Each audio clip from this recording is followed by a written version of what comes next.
My name is Amelia Reed, but everyone calls me Mia. I'm 33, and I never thought the biggest symbol of my success would become the spark that lit a firestorm in my own family.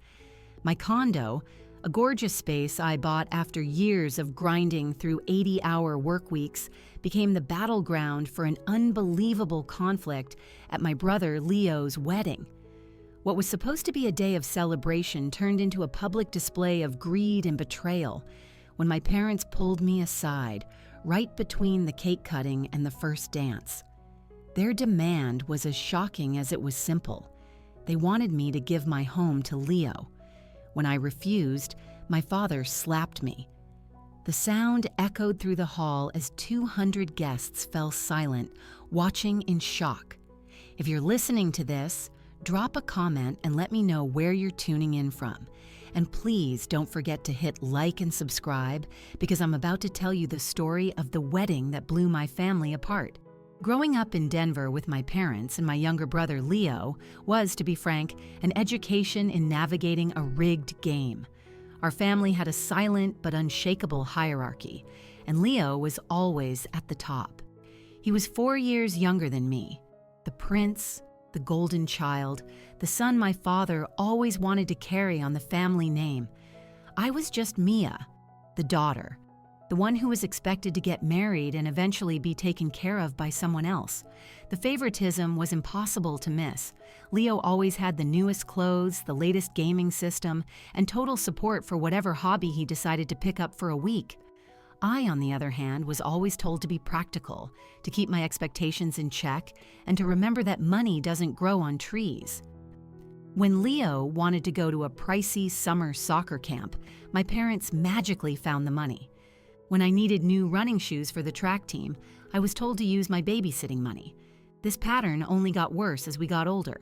My parents were at every single one of Leo's high school football games, screaming from the bleachers and celebrating every small gain, like he'd just won the Super Bowl by himself. Meanwhile, my debate tournaments, or track meets, they were often forgotten, pushed aside for some other prior commitment. Even with this constant uphill battle, I threw myself into my schoolwork, earning academic scholarships and working part-time jobs to cover my own costs. After high school, I got into a top-tier law school. My parents didn't give me a single dollar for tuition or rent, saying they had to save every cent for Leo's future college fund. I graduated with honors, but I also had a mountain of student loan debt, $50,000 to be exact. Still, I was incredibly proud of what I'd accomplished all on my own. I started my career at a big corporate law firm in Chicago, and those first few years were a total blur of 80-hour weeks. I took on the difficult cases nobody else wanted. I volunteered for holiday shifts, and I slowly earned a reputation as the person to call for high-stakes lawsuits. While my friends were out enjoying their weekends, I was at my desk, running on coffee and a fierce drive to build a life that was completely my own. By the time I was 29, I'd made junior partner, one of the youngest in the firm's history. My client list got bigger, and so did my paycheck. When I turned 31, I knew it was time to buy my own place. After searching for months, I found it. A stunning condo in a downtown high-rise, with floor-to-ceiling windows looking out over the Chicago skyline and Lake Michigan. It cost $1.8 million, and it represented every late night, every canceled trip, every sacrifice I'd made. The day I signed the mortgage, I felt a sense of achievement so deep it was unlike anything I had ever felt before. While I was building my life, Leo was on a completely different path. He dropped out of college after 3 semesters, saying that school just wasn't his thing. He bounced between low-wage jobs, never holding one for more than a few months. My parents always made excuses for him, calling it his journey of finding himself, and they kept paying his bills well into his late 20s. Then, last year, Leo met Claire at a party. Claire was a kind-hearted kindergarten teacher with what seemed like an endless supply of patience, a trait she definitely needed to deal with Leo's entitled and impulsive personality. They dated for less than a year before they got engaged, which sent my parents into a state of absolute bliss.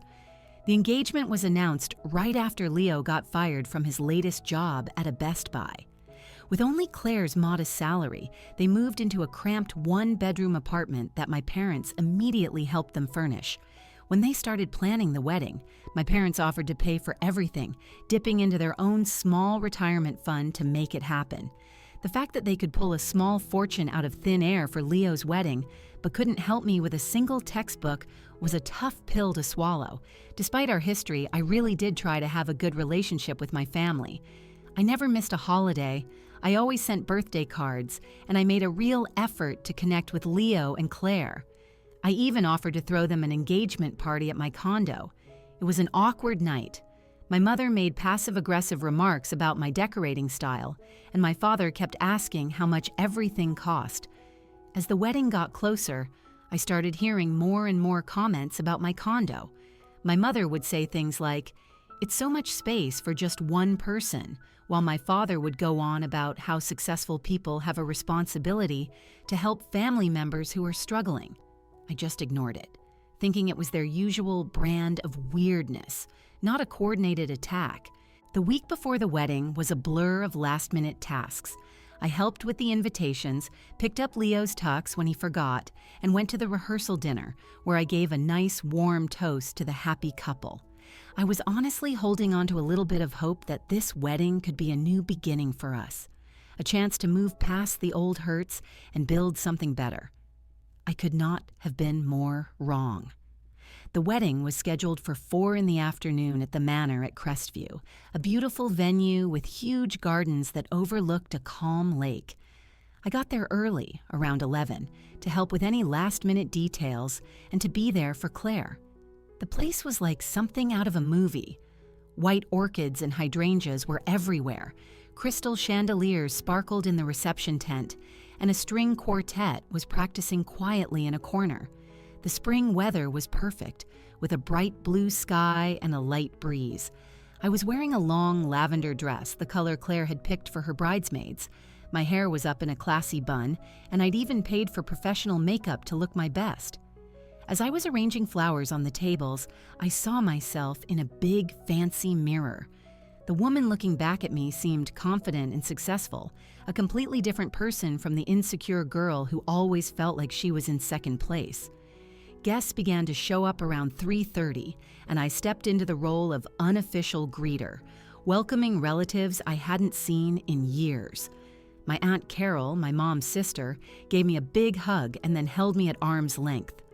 "Look at you, Mia," she said, looking me up and down. "Such a big-shot career woman. Your own place in the city. Still no husband, though, huh?" Before I could think of what to say, my Uncle Mark jumped in. "That condo of yours must have set you back a pretty penny. It's hard to believe you pulled that off all by yourself." This kind of questioning kept happening as more relatives came. A cousin, Amanda, asked if I was still working those crazy hours, while her husband wondered out loud if being a corporate lawyer was really a fulfilling life. Every conversation felt like it had a hidden layer of judgment, as if my success was suspicious or something to be ashamed of. While this was happening, I noticed my parents were keeping their distance, talking quietly and seriously with different family members. After these hushed chats, those same relatives would look over at me with pity or disapproval. It was creepy. I managed to find Claire in the bridal suite for a moment alone before the ceremony. "I'm so happy Leo found you," I told her, and I really meant it. Whatever my problems were with my family, Claire had always been sweet and genuine. "Thank you, Mia," she said, squeezing my hand. "It means so much that you're here. You know, Leo talks about you all the time. He really looks up to you." That surprised me. Leo and I were polite to each other, but I never felt like he admired me. Before I could ask what she meant, the wedding planner came in, announcing it was time to line up. The ceremony was beautiful. Standing at the altar as a bridesmaid, I watched my brother's face light up as Claire walked down the aisle with her father. The love in his eyes was real, and for a second I felt a connection to the little boy I used to play with before our family's toxic rules drove us apart. My parents were in the front row, my mother already dabbing her eyes with a tissue, my father sitting straight and proud. When the officiant asked who gives this woman to be married, my father stood up next to Claire's dad, his voice loud and clear. In that moment, they looked like the perfect, supportive parents. But then, during a song after the vows, I saw my mother lean over and whisper something to my father. He nodded, then turned his head to look right at me. He had an expression I couldn't figure out. It wasn't anger, it was more like he was calculating something, like he was looking at a problem he needed to solve. As the newlyweds walked back down the aisle, I followed with one of Leo's groomsmen, my smile feeling stiff and fake. I was getting more and more uneasy. Behind me, I heard bits and pieces of conversations from relatives. Such a shame about their apartment. Leo deserves a real home to start a family. The condo would be perfect for them. The words floated around me, not making sense at the time, but they were about to come together into something solid, threatening, and completely devastating. The cocktail hour was a blur of champagne and appetizers. I posed for what felt like a million photos, my smile getting tighter with every flash. And the whole time, my parents continued their strange rounds, moving from group to group, having what looked like intense conversations. As guests started moving into the reception tent for dinner, my cousin Olivia pulled me aside, her face full of worry. "I don't know what's going on, Mia," she whispered, "but Aunt Diana and Uncle James have been telling everyone about your condo. Something about how Leo needs it more than you do. It's really strange. Just be careful." With that warning ringing in my ears, I walked into the reception, having no idea that the whole night was about to explode, changing my life and my family forever. The reception started out normally. The DJ introduced the wedding party, and we all walked in to a round of applause. Leo and Claire had their first dance, and my brother looked surprisingly graceful leading his new wife across the floor. Dinner was served, a choice of prime rib or salmon. As the meal finished, the speeches started. The best man told some funny stories about him and Leo in college. When it was my turn as maid of honor, I kept it short and sweet, focusing on welcoming Claire to the family and wishing them a lifetime of happiness. Then, my father stood up, tapping his glass with a knife to get everyone's attention. His speech began with the usual stories about Leo's childhood and how proud he was. But then, his tone changed. "Some people are blessed with a natural talent for success," he said, his eyes locking with mine across the room. "They find it easy to build wealth, to collect things. Others, like my son Leo, have different gifts. He has the biggest heart, always putting others before himself. After all, material success isn't everything. Family is what really matters." A heavy silence fell over the tent. The suggestion that my success had been easy and not the result of years of hard work and sacrifice felt like a punch to the gut. I could see guests shifting in their seats, sensing the jab hidden in his words. "Leo and Claire are starting their life together," he went on, raising his glass. "And I know that those of us who have been more fortunate will step up to help them create the home they deserve." To the bride and groom. People echoed the toast, but I saw several of them glance at me with a mix of pity and morbid curiosity. My face was burning with shame. My father had just publicly guilt-tripped me into bankrolling my brother's life. After dinner, as the music started and people began to dance, I found a quiet corner to escape to, needing a minute to absorb what had just happened. I was standing there, watching Leo and Claire laughing with their friends when my parents appeared, one on each side of me, like a pair of guards. "Amelia, we need to talk," my mother said, her voice quiet but sharp, "about your brother's future."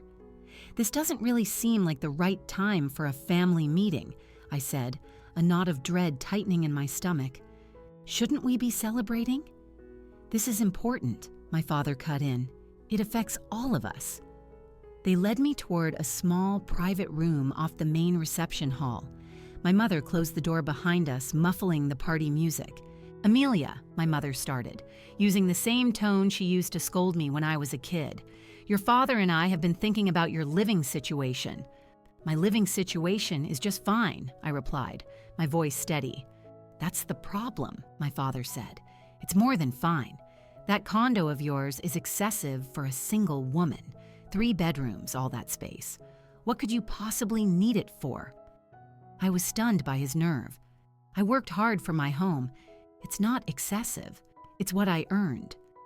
My mother let out a long, dramatic sigh. "We always knew you were selfish, but this is on another level. Your brother is married now. He and Claire will want to start a family. They need a real home, not that tiny apartment. And you think, what? That I should just hand them my condo?" The idea was so ridiculous I almost laughed. "It makes perfect sense," my father insisted. "You're single, you don't need all that space. Leo and Claire need to get on their feet. That condo would be perfect for them. They could raise their children there," my mother added, as if that was the one detail that would convince me. I took a deep breath, trying my best to stay calm. I understand their situation, but my condo is not the solution. I can help them in other ways. Maybe I can help with a down payment on their own place. My father's face got dark. "That's not good enough. Leo deserves that place more than you do. He's always been the one who stayed close to home, the responsible one." The idea of calling my chronically unemployed brother responsible was almost funny. "I'm sorry," I said, my voice firm, "but the answer is no. My home is not up for debate. Now, if you'll excuse me, I'm going back to the party." I turned to go, but my mother stood in my way. "How can you be so heartless? After everything we've done for you." That stopped me in my tracks. "Everything you've done for me? What exactly would that be? Did you pay for my law school? Oh, wait, no. Did you support my career? Nope, not that either. Maybe you mean all those times you came to my track meets?" My voice was shaking with years of anger I had held back. My mother's face turned from pale to red. "We gave you a life," she hissed. "We put a roof over your head, and this is how you thank us." "I've offered to help," I reminded her. "I'm just not giving away my home." My father stepped forward, pointing his finger at me. "This isn't a request, Amelia. This is what's happening. You will sign that condo over to Leo and Claire as a wedding gift. You can find somewhere else to live." The sheer arrogance of his command left me speechless. When I finally found my voice, it was cold and firm. Number. "I will not do that. The condo is mine. I worked for it, I pay the mortgage, and I decide what happens to it. This conversation is over." I turned to leave again, and that's when my father grabbed my arm, yanking me around to face him. His grip was tight and painful. "You listen to me," he snarled, his face a mask of pure rage. "Family comes first. Always. If you walk out that door without agreeing to this, you are no daughter of mine. Do you understand? You'll be dead to us." The threat hung in the air, heavy and toxic. I looked from his furious face to my mother's cold, expectant one. In that moment, I saw them for who they really were. This wasn't about helping Leo. It was about power. It was about breaking me. "I understand perfectly," I said, my voice surprisingly calm, and my answer is still no. What happened next felt like it was in slow motion. My father's face twisted, a vein throbbing in his temple. "You ungrateful little," he spat, the insult hanging in the air. "After everything we've sacrificed for you." "What sacrifices?" I shot back, the dam of my patience finally breaking. Name one thing you ever sacrificed for me that you didn't spend 3 times as much on for Leo. We gave you everything. You gave me nothing," I corrected him. "Everything I have, I earned myself. My education, my career, my home. You don't get to take credit for any of it."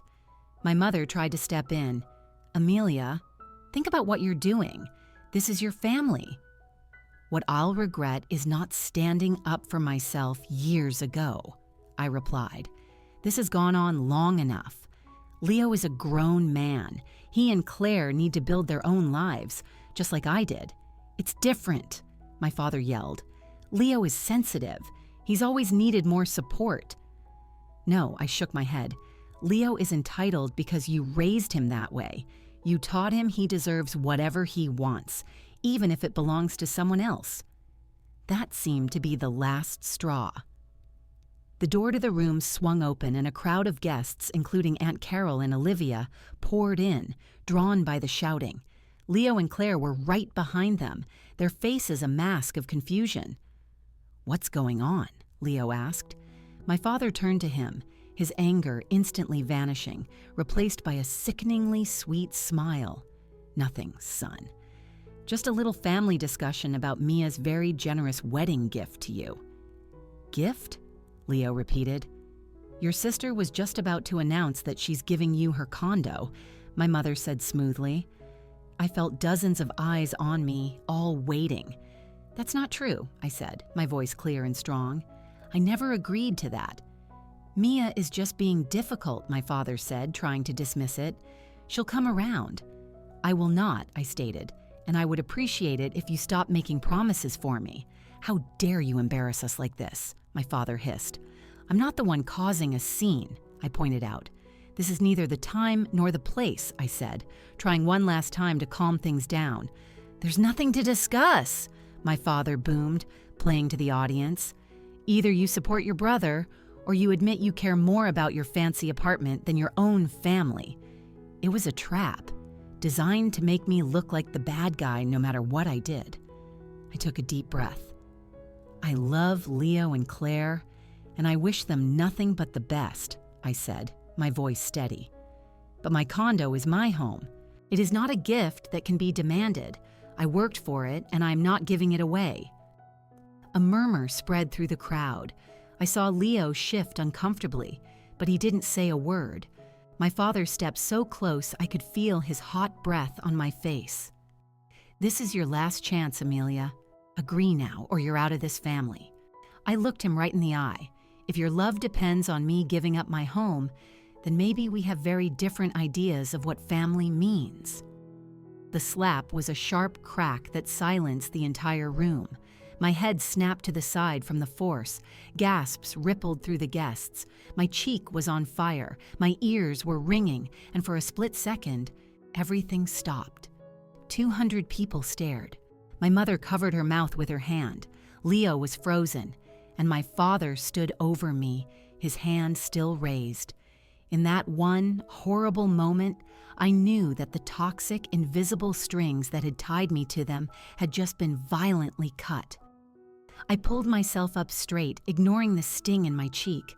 I looked right at my father, and to my own surprise, I managed a small, sad smile. "You just lost me," I whispered, the words perfectly clear in the sudden quiet. Without saying another word, I turned and walked through the crowd, which parted for me like the Red Sea, my head held high. Tears were welling up, but I refused to let them fall. As I passed Leo, our eyes met. I saw confusion and a hint of shame, but he didn't move to stop me. I walked out of the reception, past the gift table, and into the cool night air, where I finally let myself take a breath. I pulled out my phone to call an Uber, my hands surprisingly steady.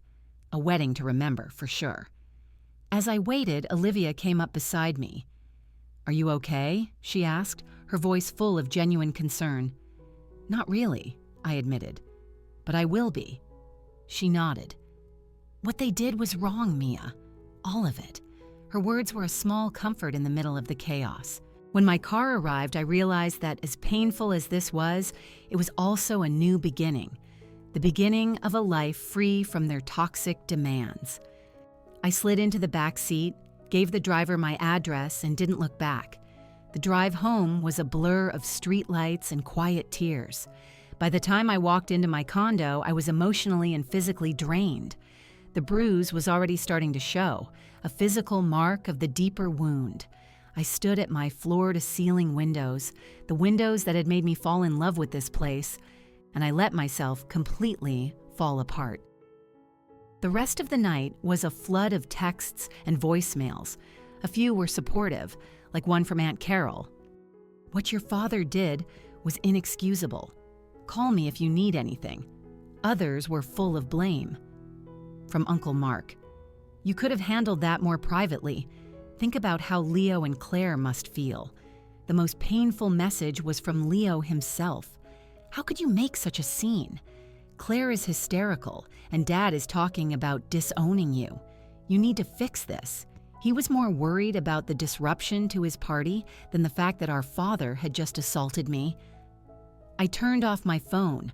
The next morning, my mother ramped up her efforts, her messages changing from pleading to threatening. She insisted that if I didn't apologize to my father and give in to their demands, I would be cut off for good. Finally, a text from my father came through. "You have made your choice. You are no longer welcome in this family. Do not contact us." The nerve of him playing the victim was so ridiculous, I actually laughed. Around noon, my doorbell rang. It was Claire, looking stressed. She saw the bruise on my face and her eyes went wide. "Oh my God, Mia, I had no idea it was that bad." "What can I do for you, Claire?" I asked, not inviting her inside. She explained that my parents had told her and Leo weeks ago that I had already agreed to give them the condo as a wedding gift. They had been lied to. "Leo doesn't believe me," she said, her voice cracking. "But I told him they must have misunderstood, or they deliberately manipulated everyone." "I think you know the answer to that," I said gently. "What about Leo?" I asked. "Is he sorry?" She hesitated. "He's confused. He says you've always been jealous of him." I just stared at her. "He froze," she said weakly. "It all happened so fast." "It certainly did," I agreed. "Look, Claire, I appreciate you coming, but I need some space from this family right now." In the days that followed, my friends, Sarah, Jessica, and Emily, formed a protective wall around me. They brought me food, offered to take me out, and just listened. It was Sarah who suggested I see a therapist. "What your father did was assault, Mia," she said. "You should at least document it." Taking her advice, I took pictures of my face, a small act of taking back some control. I blocked my parents' numbers and sent Leo one text explaining that I needed him to admit what had really happened before we could have any kind of relationship. His response was a single word: "Whatever." That was all the confirmation I needed that I'd made the right choice, but not all my family ties were broken. Aunt Carol called me regularly, and her anger on my behalf was like a healing balm. My life started to find a new normal. 3 weeks after the wedding, I got a formal letter from a lawyer telling me I had 30 days to reconsider my selfish position or be officially cut out of my parents' will. The old me would have been devastated. The new me wrote back a simple 2-sentence reply: "I have received your letter. My position remains unchanged." The deadline passed in silence. I reconnected with Aunt Carol, who helped me understand years of my mother's behavior. "She was always jealous of your independence, Mia," she explained. "You didn't need her, and in her mind, that was the ultimate betrayal." This, along with my therapy sessions with a wonderful doctor named Dr. Evans, helped me start to heal from a lifetime of emotional damage. "You are grieving the family you deserved, but never had," Dr. Evans told me. "And you cannot cause, control, or cure their behavior. You can only change your own." Professionally, I was doing better than ever. I was asked to lead a new major project at my firm, a promotion that came with a big raise and the kind of respect I had always wanted. As summer turned into fall, I redecorated my condo, getting rid of any trace of my parents' taste and making it completely mine. My 34th birthday was the first one I celebrated without a single forced phone call from them. Instead of feeling sad, I felt free. The constant pressure of trying to get their approval was finally gone. A choice I made in November really cemented this new freedom. Leo texted me that our father was having minor surgery. The unsaid expectation was that I would rush to his side. Instead, after thinking it over, I sent a get well soon card but didn't visit. I could wish him well from a safe distance without opening myself up to more hurt. Leo's reply was predictable. "I guess your fancy condo means more to you than family. I didn't take the bait." "My boundaries are still here," I texted back. "When you're ready to have a real conversation, I'm here." 6 months after the wedding, I ran into Leo at a coffee shop. He looked exhausted. He told me that Claire was pregnant.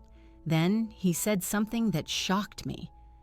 "Mom and Dad wanted us to move in with them," he said, and I said no. We need to figure things out on our own. He admitted that Claire had helped him see how toxic their parents were. "I should have said something that day," he mumbled, not quite looking me in the eye. "When Dad hit you, I should have stopped it." It wasn't a perfect apology, but it was a start. "I was shocked," he admitted, "and I was angry at you for causing a scene." It took me a while to realize how messed up that was. He told me how his view had changed, how he now realized their parents' demand for my condo was insane. We talked for over an hour, and as we were leaving, he hesitantly asked if I'd be willing to have lunch with him and Claire sometime. I agreed, but only if my boundaries with our parents stayed firm. He accepted. That night, after a small Christmas party I hosted for my found family of friends, a text from Leo came through. It was a sonogram picture. "Your future niece or nephew," it read. "Merry Christmas, Mia." Tears filled my eyes, not tears of pain, but of a fragile hope for a new, healthier chapter with at least one person from my family. The condo, once the source of so much conflict, was now my sanctuary, a symbol of my independence and my strength. The most valuable lesson I learned was that real family isn't about blood, it's about respect, support, and unconditional love. In finding the courage to say, "You just lost me," I had finally truly found myself. If you've ever had to deal with family dynamics like this, subscribe for more stories about overcoming challenges and share this with someone who needs to hear that it's okay to put their own well-being first. Thanks for listening. Remember, sometimes the family you choose is more nurturing than the one you were born into. End of story.